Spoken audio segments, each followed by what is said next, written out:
नमस्कार, मैं कृपा सागर, आप इनसाइडर लाइव देख रहे हैं। जब से जीतन राम मांझी के बेटे संतोष सुमन ने इस्तीफा दिया है, तब से पूरे देश की राजनीति गरमाई गई है।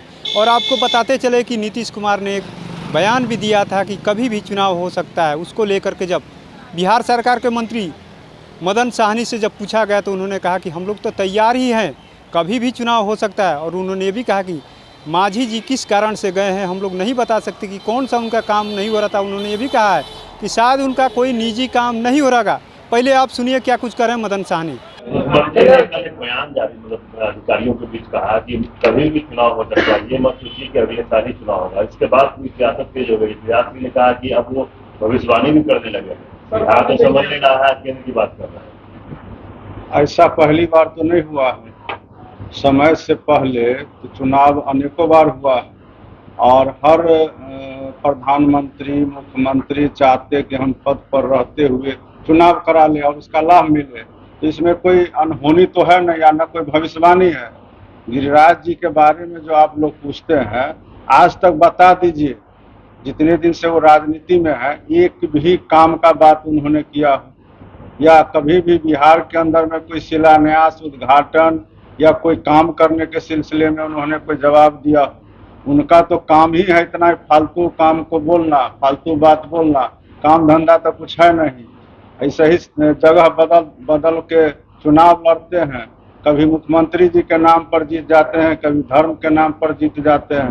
कोई काम तो कभी करते नहीं है। इसलिए लगता है कि तैयार है लोकसभा चुनाव के लिए? आप लोग तैयार हैं? हम लोग तो सब दिन से तैयार हैं। जिसको फरियाना है आवे, फरियाने के लिए हम लोग तैयार हैं। इसमें क्या दिक्कत है? हम लोग तो तैयार हैं। आपको लगता है कि धर्म के नाम पर भी चुनाव जीते जाते हैं?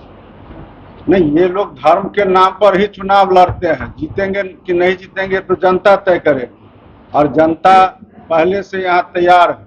आने दीजिए, उसके बाद हम लोग बताएंगे। जेपी नड्डा और अमित शाह भी आ रहे हैं इसमें। उनके अलावा भी जो भाजपा के नेता है वो भी आकर के अपना भाग आजमा ले। यहाँ कुछ होने वाला नहीं है। यहाँ का जनता पूरी तरह तैयार है। महागठबंधन मजबूत है। विपक्षी एकता का आपको 23 तारीख को बड़ा उदाहरण देखने को मिलेगा, और हम लोग हर तरह से तैयार हैं। कहीं कोई परेशानी नहीं। ये भी करेंगे कि आप लोग सभी पूरे देश के लोगों को जुटा रहे हैं, लेकिन अपना घर नहीं संभाल पा रहे। जीतन राम मांझी छोड़ के चलेगा आप लोगों को। एक बात आप समझ लीजिए, उनको मुख्यमंत्री भी बनाने का काम किया, उनको पहचान दिलाने का काम माननीय मुख्यमंत्री जी ने किया।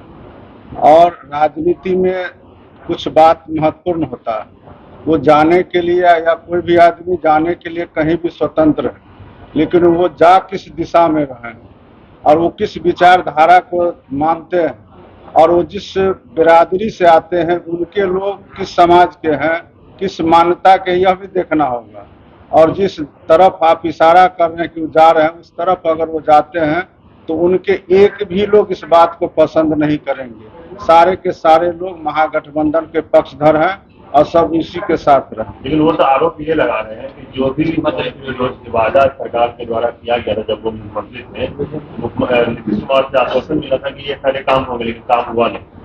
काम के बारे में तो माननीय मुख्यमंत्री पर आज तक कोई उंगली ही नहीं उठा, और वो गठबंधन में रहते हुए, साथ में रहते हुए उनको काम नहीं दिखाई दे रहा है।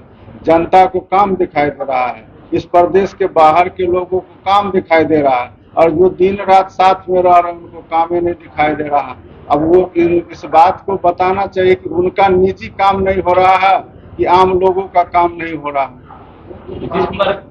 दलित विरोधी है जीतन राम मांझी। नीतीश जी अगर दलित विरोधी होते तो 17-18 साल से वो सत्ता में है। आज तक कोई दलित पर उंगली उठाया या उन पर कोई हमला करने का हिम्मत भी कर पाया? एक भी मामला बता दीजिए जो दलित विरोधी काम हुआ हो। उनको आरक्षण दिया गया। न्यायिक सेवा में पहली बार माननीय मुख्यमंत्री जी ने आरक्षण देने का काम किया है, चाहे वो SC ST हो या अति पिछड़ा हो। इनसे ज्यादा काम कोई अति पिछड़ा के लिए और दलित के लिए नहीं किया। आज 5-5 मंत्री हैं हम लोग के सरकार में, ऐसे ही थोड़े।